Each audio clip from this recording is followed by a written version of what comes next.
I'm just going to be real with you. I'm very glad that Sophie Cunningham has a podcast. Um, Sophie is good at the podcasting thing. She's good at the talking thing. She doesn't bite her tongue, which is what you want from a player, and it provides content. It puts it out there, and she knows it too. I mean, you see the way that any podcast is presented a certain way, the thumbnail and all that sort of stuff. But Sophie covers the content and the topics that she knows is going to get talked about and discussed. And in the latest episode of her podcast, and I'll link it below, the Show Me Something podcast, she, I don't know if I want to say calls out the conflict of interest with Unrivaled. She certainly alludes to it, hints at it, points it out, I guess is the appropriate phrasing of the subject matter. And this has come up a bunch ever since. I mean, I think it was over. It was somebody had said. I think it was over 4th of July weekend. Somebody had talked about Napheesa Collier, and she put the post out saying, you're I'm out celebrating my family, and I miss this. I would never do anything to jeopardize the deal for the players. And again, I believe that, right? Like I believe Napheesa Collier and Breanna Stewart go to the negotiating table in good faith and are trying to get the best deal for the players. At the same time, they cannot accept anything that would be bad for Unrivaled because they're co-founders in Unrivaled and they brought in so many different investors. I mean, that would go against what they've done to help build up that league. And so when Napheesa was the one to call out Kathy Engelbert, that again came up. Even the comments she made about Caitlin Clark, if you remember, she said, at Unrivaled, Kathy Engelbert told me this. I'm almost positive she said that. At Unrivaled, Kathy Engelbert told us. So it was like advertising in a sense at the same time, even though it was when it happened, but it puts it out there on the radar. So the idea of whether it's a conflict of interest has come up a bunch. And now Sophie Cunningham basically put it into the universe from the mouth of a WNBA player. Here's what Sophie said when discussing Unrivaled with her podcast co-host Wes Wilson. Arby's getting some love.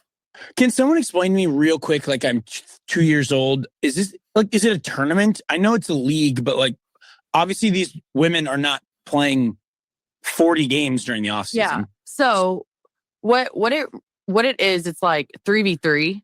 And so I'm pretty sure 3v3, but they also play 1v1. But there's a lot of this is good. This is kind of some tea. So both of these girls, great fucking players, right? Like, yeah, phenomenal. Can't say enough good things about them on the court.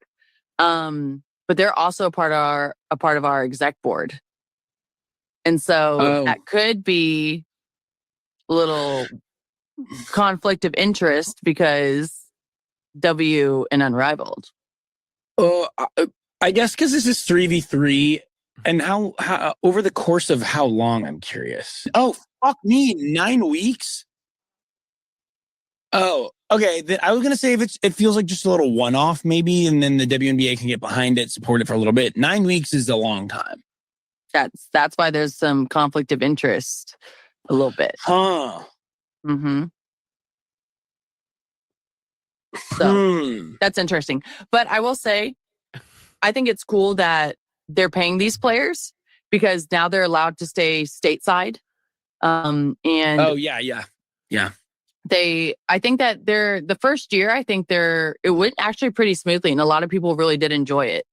So yeah, I mean, it did seem like a lot of people really did enjoy it, and it is a great alternative. And as you've heard me say a million times, I'm in full support of Unrivaled. I also think it is less of a conflict directly with the WNBA because it's not 5-on-5.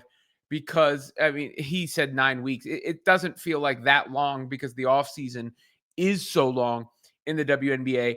And we did see a lot of players who play in Unrivaled, to be fair, go and have really good WNBA seasons because Alex Bazell, who's Napheesa Collier's husband, who runs the president of the league, he has a background in training. And he said, and he's made it a point for it to be a development league as well to refine skills, get players better, all those things. So that is something that they put into focus, and a lot of the players who played there did go on to have very good WNBA seasons, and they were very risk averse when it came to injuries and the like. So I don't think it takes that much of a toll in the sense of the way he was like, oh man, I don't really buy too much into. And the WNBA simply doesn't pay enough. We've talked about this with Project B for players to not look at other alternatives. So of course, Unrivaled is appealing. Less work, more pay. I mean, isn't that what everybody wants? Less work, more pay, great facilities, all of the above. But with that said, and she went out of her, she even called it the T, right?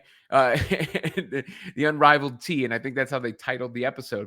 So she kind of probably knew what she was doing there in putting that out into the universe. We'll see how it's received by her peers.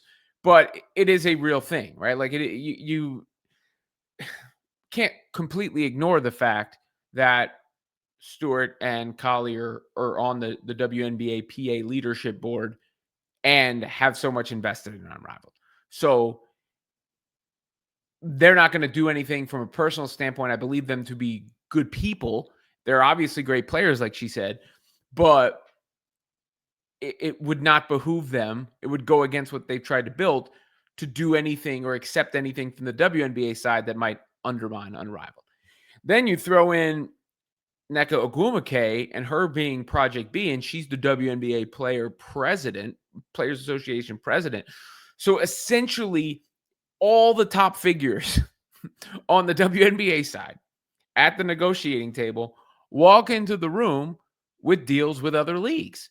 Now, in a sense, that's leverage. Because we can get paid elsewhere. We don't really need you. In another sense, it's the three words that Sophie Cunningham said there, conflict of interest, because if the WNBA, let's just say, offers something that is good for all the players, but maybe not so good for those specific players or what they're doing, are they going to then negotiate on behalf of all the players? And I'm not even saying them specifically. That's the, hypothetical scenario, the theoretical scenario for anybody. It could be player B instead of Project B in this case, and not necessarily Stewie and Fee.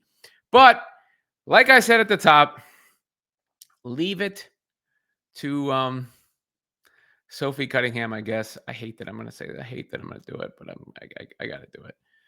To spill the tea.